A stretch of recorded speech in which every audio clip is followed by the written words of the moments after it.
Hi, Rosie. Welcome. Hello, thank you for having me.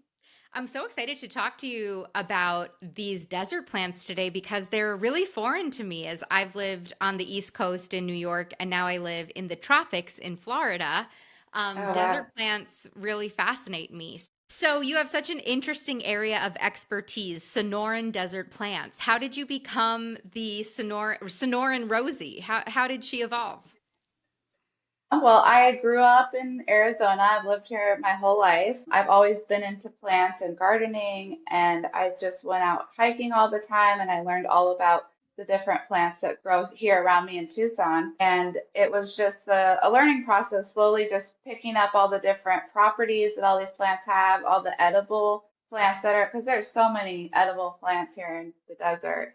And yeah, after that, I started learning from a local herbalist and then started experimenting with using some of these desert plants to make like everyday creations like lotions and body sprays and things like that. Stuff that I looked for but couldn't find anywhere else. And then once I started making that, it just kind of took off from there. And that was 8 years ago. So I opened a shop after that and it's been a long and wild ride, but it's been a lot really cool. I learned a lot over the last 8 years and I love spending time in the desert, so it's been awesome. I have been to Tucson multiple times because in my previous life, I was a musical theater performer and I've been on multiple tours of Broadway shows. So I've sat in that theater at the University of Arizona in Tucson. And so I've gone on a bunch of hikes in Tucson and I can't believe, I feel like there's a misunderstanding about the desert. You think the desert is this like barren, dry, Mhm. tumbleweed, literal tumbleweed wasteland. And then you get there, and it is a really interesting ecosystem. Saguaro cactus. I mean, the first time I saw a saguaro cactus in real life was almost spiritual. Like it's crazy to see these deserts full of them. Tell us a little bit about what makes the Sonoran Desert so unique. Oh man, it's exactly like you're saying. People always think it's just like barren and dry, and there are some places like that in the Sonoran Desert, like parts outside of Phoenix and stuff like that. But Tucson, especially in southern Arizona, it is so green, and there's just so much diverse plant life, like you said, and very unique plant life, like the saguaro. It only grows here in the Sonoran Desert, and it's huge and definitely spiritual. Like it just feels ancient. Yes. Yeah, it has four different biomes in the same area, which is the most found anywhere in the world. So it's crazy that all the world's biomes are found here. Yeah. What are those biomes? There's the temperate forests, so the sky islands that we have that are high up on the mountaintops, so super high elevation in the desert. And then there's grassland, which is way lower. It's like just tons of grass and different vines and things like that. And then there's chaparral, which is a little bit higher than the grasslands. And then it's got thorn scrub, which is trees. That's more like Tucson area. And desert, which is what everyone thinks of, like Phoenix there is super dry, super vast, lots of dirt. And then the riparian communities, which are the wetland areas near the rivers and streams and things like that. Yeah, a couple of hikes that I went on in Tucson, I was blown away with the wild contrast of in one area, on one hike, there Hmm. would be the sand with the, saguaros and stuff. And then the minute you got close to a stream or a river or a body of water, like the vegetation totally changed. Definitely. No, it's wild. I love going to different areas like that, the Santa Cruz River, the Gila River, all those areas. I love to share about them with other people because people just don't know that there's so much like life and water here in the desert when you go towards the water, but it's just so few and far between. Mm-hmm. Yeah. What makes it the Sonoran Desert has its own properties as compared to other deserts, right? What makes the Sonoran Desert the Sonoran Desert? I guess the Sonoran Desert is just so unique because of all the cactus, I would say. Hmm. Um, the lack of rainfall that we get here in the desert, the extreme differences in different seasons. The summertime, we have tons of rain and water, and then we go to a super dry season in autumn, and then in the summer, the beginnings of the summer is always super dry too. So it just goes from like such extremes, and the plants have to adapt to survive that. So I think that's Yeah. definitely what makes it unique. Survival of the fittest. All of our Yes. low maintenance, hardy house plants are desert plants. And it's interesting because when someone asks me how to care for a cacti or a succulent, it's give it a big long drink because that's how it drinks in the desert, and then let it dry out, and then give it another big drink, like not little drinks every single day. So Yes. walk me through the seasons in the desert and actually what these plants face, like the variety in adversity, I guess, they have to overcome. Yes. So I'll start with spring because to me, that's like the first calendar season. We have it a little backwards in the way that we are in our society, but the springtime is super like flowers everywhere. It's an amazing time to be there. It's my favorite time to be Mm. out and about because there's just so many different plants that come up because of the winter rains, and if we get enough winter rain. But there'll just be tons of flowers covering the ground, just fields of like California poppies, which people love to come see. Hmm. And so the springtime is like definitely like the most joyous, bright season of the desert. Hmm. So, springtime is when those California poppies, all of the wildflowers that we know and love. What are the like temps? The temperatures are really nice. They're like 70s, high 70s. It's super easy to be outside. It gets colder at night. The temperature changes between night and day in the desert are so extreme. Like it'll be like a 30-degree difference between the daytime high and the nighttime low. And I think it's just because it's such a dry climate, there's not really many clouds to like uh, keep the temperature more even. It's definitely extreme, but yeah, the 70s is like the best time. It's springtime's the best time to be visiting the desert or living here for sure. Yeah, so you have this beautiful period of bloom, and then what does the summer look like? I think that's the month that's the season everybody is scared of Arizona for.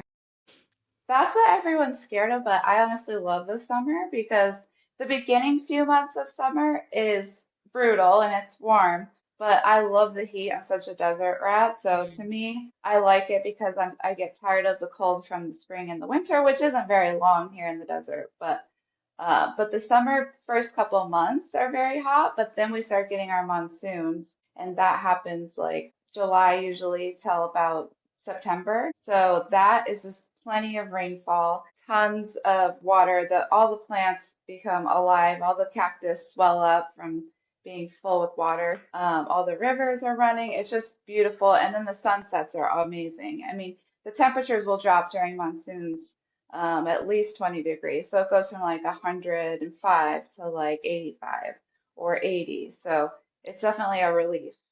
Monsoons are very unique to your area Mhm. of the country as well. Like I've never seen a monsoon. We've seen hurricanes in Florida, but like monsoons feel very specific. What is it like being in a monsoon?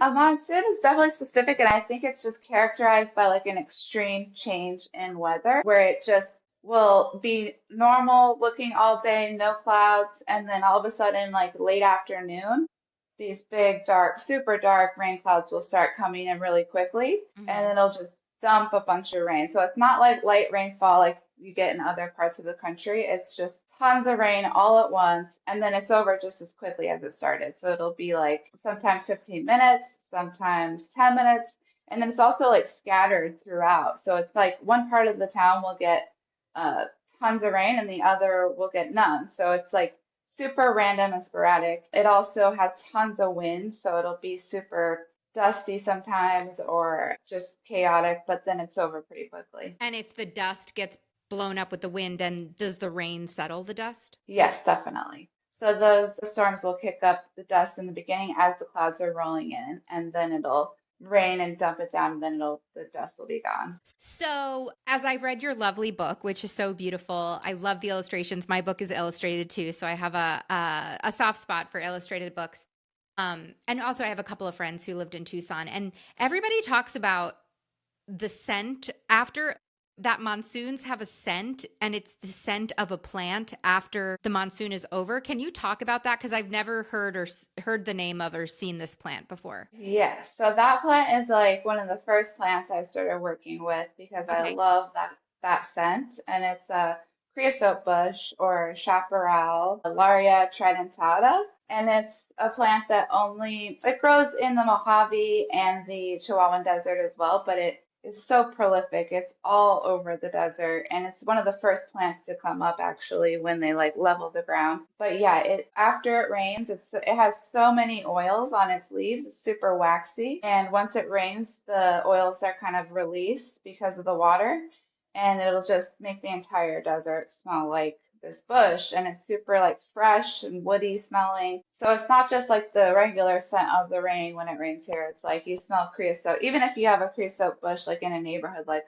a street down, you'll still be able to smell it because it's just super strong. I know. I want to know this smell. I was poking around on your website and I see that you sell creosote bundles the way I buy, a eucalyptus bundle at Trader Joe's and I hang it upside down in my shower. You actually sell the bundles. Yeah, that because it's so strong, it'll last for months too. Mhm. So like sustainably forage, like take a few from each plant, and then we combine them into a bundle, and then yeah, people can hang them in their shower, and they last for months because they're desert plants too. So they're super hardy and Mhm. super potent. You're an herbalist. I'm fascinated by herbalism.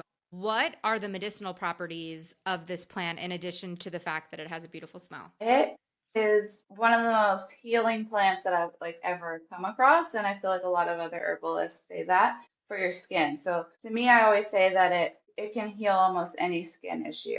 Rashes, bug bites, acne, super antibacterial and antifungal. So it's done like so many things that I've over the years of making lotions and salves and oils from it. People have used all these things for so many different things, and they always tell me like from like radiation burns to like acne again, but or no, psoriasis, sorry, eczema. It's an amazing plant, and I've used it myself for acne, and it literally changed the way that I've felt about myself. That was one of the first oils that I make because everything I make, I kind of make for myself first. So it's an amazing plant. So for acne, so you're making it into an oil and then you're putting that oil on your face like as a moisturizer? Yes, yeah, the daily moisturizer. Yeah, Cool. it's And a it smells like, and it's scented too because it's got that nice smell. yes, it's got that desert rain scent. It's super, people love it. I mean, I love it, and I will use the spray at night because it helps reduce anxiety. Like it's been scientifically proven to reduce anxiety. So I'll use the spray at night to help me fall asleep. Wow, that's so interesting.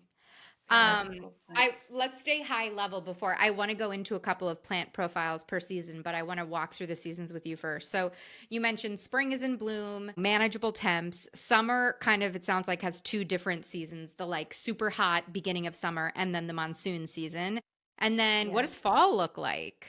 Fall is definitely the drier season. So Mhm. everything from the summer sort of starts drying up. All the new growth from the monsoon season will start to die off, and then we'll have it'll be very dry up until through winter. And then we get like late winter, we start getting some winter rain. And so autumn is just kind of a season to kind of reset here in the desert. Mhm. And then winter? And then, yeah, and then winter is it gets pretty cold, but not too cold. Like, probably it stays here in Tucson at least. Like the highs are usually 50s, and it stays pretty dry for the first part of winter, and then the last part of winter becomes like most of the time. There are some years where it's a drought and we don't get much rain. For the most part, the last part of winter we get like light winter rains, kind of not the same as monsoons, but slow winter rain to kind of replenish the ground, and then that kind of starts the spring wildflowers sprouting. Okay, so I recently moved from zone 5B to zone 10B. I'm completely disoriented. And the way that I'm orienting myself here is when do you plant tomatoes? Because, in zone 5B, I used to plant my tomatoes end of May, early June. In zone 10B, where I live now, I'm planting my tomatoes in October. So for Uh-huh. you guys, when are you planting your tomatoes? When are you growing edibles? I would say definitely October. Well, there's two different seasons. Mm-hmm. I would say October is definitely because that's when it starts to cool down a little bit. All of my plants outside start to come back to life after being through the harsh summer heat. And just the sun is so much brighter during the summer. So I think it just, the plants, I've tried planting like simple things like rosemary during the summer and it just will Yeah. not Yeah. survive. But so there's October and then there's also right after winter, right when it starts to get a little warmer. So right before, so basically all of spring. So you've got like two different seasons where you can plant edibles, but it's a short window, so you have to like make sure that you're like Right doing before it it at the right dries. time. Yeah, yeah, yeah. What zone are you in? I'm not positive. I think it's 8, but I don't quote me Okay. on that. I'm not positive. Okay, cool. I'd love to just nerd out and chat about some of these plants that my audience probably have not interacted with unless you live in this very specific area of the country. One thing that I feel very fortunate about in my past life as a performer is I've been to almost all 50 states, and it blows my mind how widely diverse our climates are in one state. Like, Hmm. you could imagine, you would think, like myself as a New Yorker, the first time I went to Arizona, I felt like I was in a different country. I felt like I was on Mars. Like, I felt like I was in a and then you go to California and it's completely different. And then you go to Seattle and it's completely different. And then you go, to the Midwest and it's totally different. It fascinates me. So, Me you're in too. this subclimate that a lot of people probably haven't experienced before. So I thought it would be fun if we moved through the seasons and you share some of your favorite plants for each season. And since Yeah. you're an herbalist, I would love to learn a little bit about their medicinal properties too. And just learn about plants I've never heard of before. So why don't we start in the spring? So what's your favorite spring plant?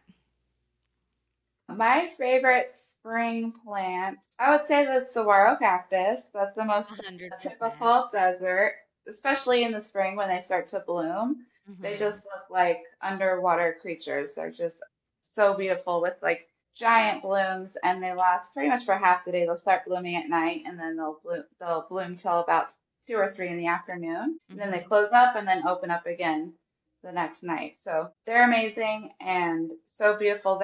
They can live to be up to 200 years old. So they're just very ancient and huge. They're like, some of them can be up to like 50 feet tall. So they're just humongous, giant creatures. And they hold a lot of water inside. So, like, they expand to hold the water when it rains, and then they will shrink when it starts to dry up outside. So, when there's less rain. And that's, I think, really interesting because sometimes you'll see sorrels that are really skinny, and then sometimes you'll see some big, giant ones. So, a Right. variety. Or if you have one in your yard, it's going to look different depending on how much rain you've had. And there are keystone species in Arizona, right? Yes, yes, Can you yeah. talk a little bit about what that means? A keystone species is a plant that is vital to the environment. So the other plants wouldn't survive without it, and it's also protected. So like you can't just remove a saguaro because they're so unique to the area. I mean, they're really only in a small pocket like around Phoenix, surrounding Phoenix and Tucson. So it's really not that big of an area that they live in, even though there's like thousands of them. And how do they interact with the different animals and why are they so Yes. integral? Keystone species because they produce, well, first of all, they produce blooms that for pollinators like bats and birds and butterflies, and those help pollinate the plants, which then help the fruits grow. And then the fruit is food for so many different wildlife, coyotes and um, tons of different types of birds. Even like the bugs, it'll once they drop onto the ground, the bugs will eat them. And all of these animals and plants work together to maintain the environment. So when an environment is not doing well, the saguaros will definitely be an indicator of that. You can see that it's struggling or that it's just not, and that's usually due to environmental issues that are caused by humans. Got it. Also, their little homes, like one of the first times I Yes. saw saguaro, and it had it had a hole in it, and there was a little woodpecker living in it. I know. Yeah, those holes are made by the woodpeckers, and then other animals and other birds will take home in there and make their nest. And it's really cool to see and to capture one for sure. So cute. What are some other of your favorite spring plants?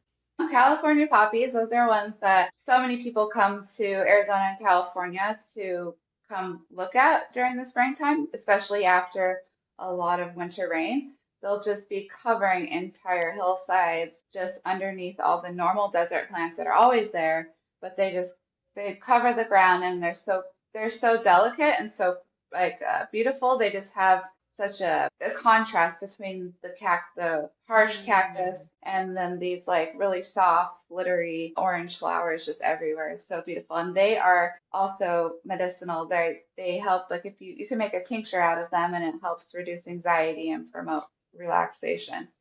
It's really How would you cool. make a tincture? Out of the flower, out of the seeds? Out of the flower petals. So you use like alcohol, some sort of alcohol. It depends. Some people use brandy, but it you would put the flowers, the petals into the alcohol and let it extract, and then you can take like a small amount of that under your tongue or in some water, and then that helps with anxiety. It's super awesome. I love it. It's not like a super potent feeling. It's more gentle, like relaxation. My best friend got married last year and she had a blue, iconic, like sky blue wedding dress, and she had a bouquet of California poppies, and it Oh was wow. cool. The blue and orange combination was amazing. That's so cool. Yeah, it was so That's so cool. pretty. And they're wild, right? So they Yeah. self-seed and they just thrive in that environment. Yeah, their desert wildflower seeds can live underground for up to 10 years. So they'll just hide and wait until it's the right perfect conditions for them to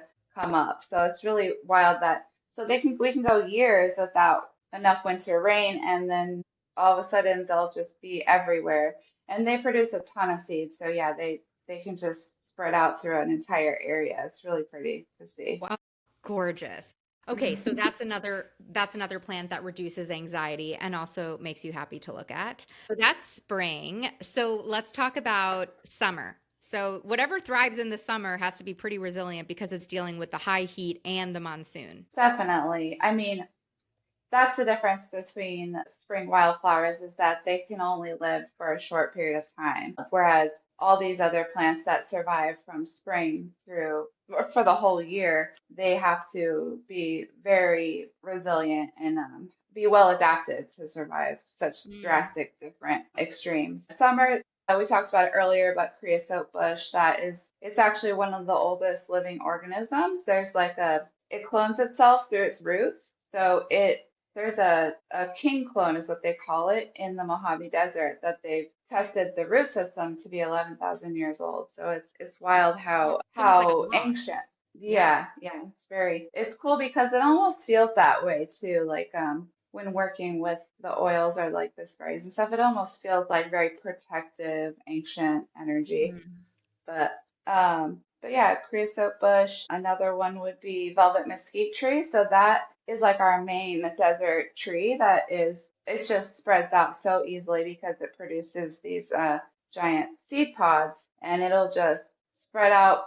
Like I have mesquite growing in my yard just randomly all the time. So it's just a very prolific plant. It's a super thorny shrubby. It doesn't get too big, but sometimes they can be up to like 30 feet, depends. But their seed pods are also edible. So you can use the outer layer of the seed pods to grind it into a flour that then you can use in all kinds of like baked goods. So Oh, mesquite flour. mesquite flower. And then what about the Hmm. seeds themselves? The seeds are too hard, so that they don't when they're making the flour, they don't use the seeds, but you can Hmm. just put those in the ground and they'll sprout up eventually. Wow. So, okay. So, from an herbalism standpoint, it's the flower that you're looking for. The seed pod outer shell.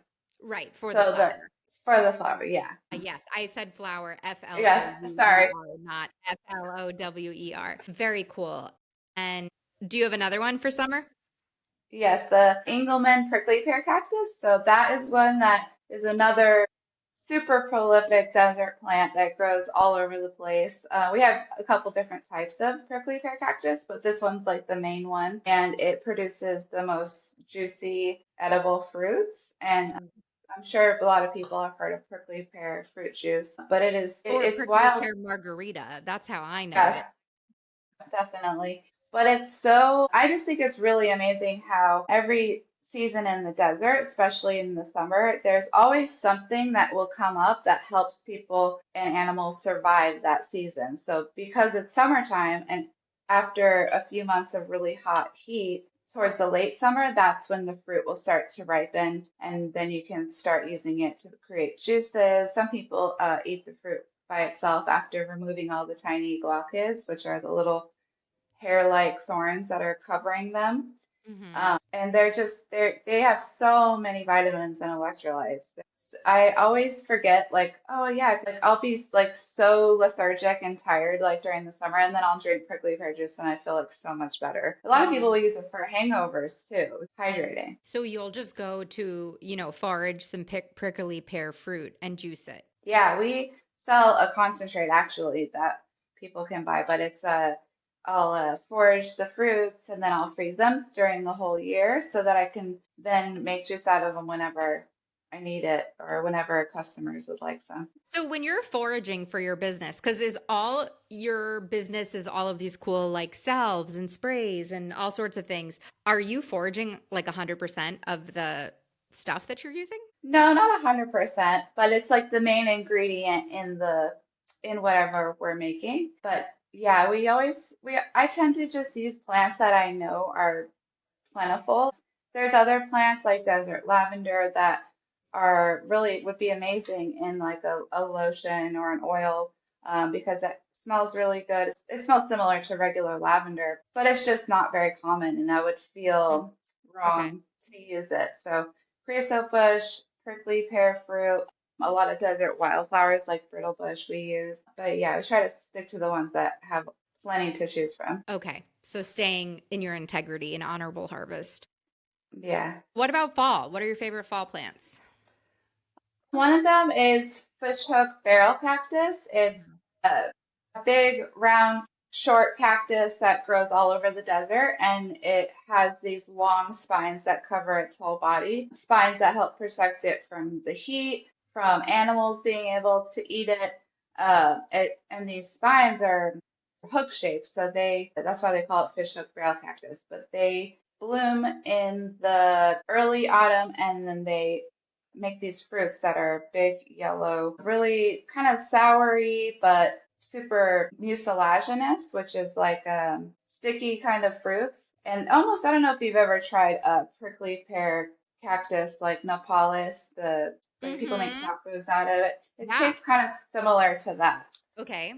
But it's a little more sour, but it's really good in like pico de gallo, or I'll like to fry it up and like put it in tacos. It's super good, the outside of the fruit. And then the inside, the seeds are really small, almost like poppy seeds, so you can use them like poppy seeds as well. So they're Oh, like it's pretty, baking or something? yes, yeah, yeah. Very cool. Okay. So how do you use that for herbalism?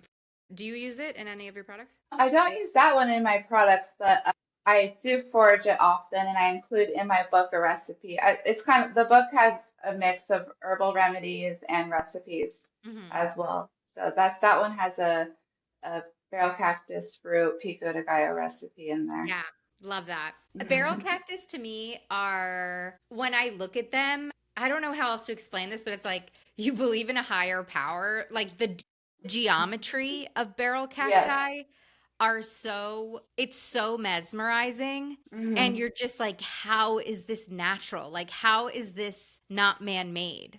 It's just Yeah. crazy. That's so cool. There's so many different types too. And like at the Desert Museum, just outside of Tucson, they have a garden where it's just full of different types of barrel cactus. And I just was over there last week, and I felt the same way. I was like, wow, it's just crazy how geometric they are, and how the different shades, and then the Yeah. way that the color is just on the thorns. Yeah. So it like almost like mesmerizing because the color of the green cactus underneath with like the yellow thorns or a different like orange. It's just crazy looking. It's very cool. That desert museum is amazing. I've been It there. really is. Yeah. That's the one that has the hummingbird garden, right? Yes. Yeah. The hummingbird garden, tons of different desert wildlife. Yeah, If you're a plant lover, that's like one you of the gotta go. best places to It was go. totally Yeah. it's like a little bit of a drive, right? But Yeah. it's totally worth the drive. Also, the Phoenix Botanical Garden is totally worth the drive as Yes. well. I've been there too. Okay, do you got another fall plant for us? Yes, jojoba. So a lot of people think jojoba is a tree, but it's actually a shrub. It looks like a small tree, but it is just a prolific desert plant that produces a nut that is edible, but also people create oil out of it. So it's almost like macadamia nut or sunflower seed oil. They use the nut to extract oil from it, and that oil it mimics your skin's natural oils. So that is super helpful. And that's the main oil I use in a lot of my herbal creations because it works so well together with other desert plants. And it just absorbs so easily and doesn't feel greasy. And it's just a highly nourishing oil. But also when I'm out like and about hiking, I'll just like eat a few of the nuts, like during certain times of the year when they're actually ripe and not too old. But they'll sit on the bush for like months and they'll still be okay to eat. But they taste like almonds. They're super tasty. Really? I didn't know that. I've Yeah. definitely seen jojoba in herbal essence. You know what I mean? Like in shampoos and in like body products, but I didn't know it was also edible. That's really cool. Yeah, they don't recommend eating a ton of it because it just like anything else, it's like very medicinal, and so if you eat too much of it, it would kind of upset your stomach. But I've eaten plenty and not really felt anything bad from it. Yeah. Oh, I love that. And then what about the winter? The winter is, I guess, your dormant season. What if anything comes into bloom in the winter? Nothing really blooms, but for the book, I kind of put more of the plants that are year round, that are staples of the desert, that way I could like make space for all of those that don't really bloom too often. Like I have the Palmer's agave, which is agave plant. Mm. They are known for tequila, making mezcal, agave syrup. You can make so much out of agave, but that's another one that just grows year round. And they only bloom like once every 10 to 25 years. And then once they bloom, this giant, like asparagus-like stalk, Mhm. once they bloom that, then they die. So that's like their last hurrah, and then they'll spread their seeds. Or a lot of different types of agave will grow little puffs on the end of their stalk as well. But this one doesn't, it's just seeds. Wow, that's cool. And are you making the mezcal, other things that agave is in? Are you making it from the flower that only comes once every 10 years, or are you making it No, from?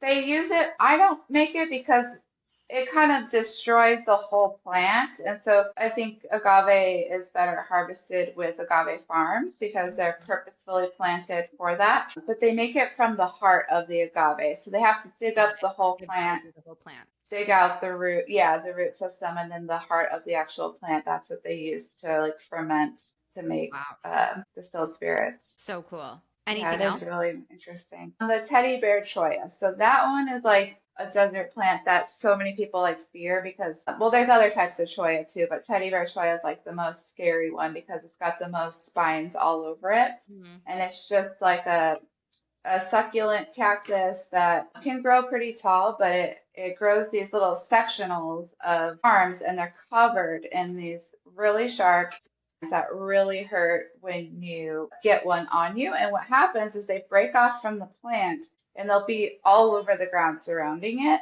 So if you're walking by, even if you Mhm. think that you're not near the plant, it'll catch you like on your foot or on your shoe or on your pants. So you have to be like real careful. I always have tweezers because it's almost like no avoiding it sometimes out in the desert when you're hiking around that you might get one like in your shoe or accidentally brush into one.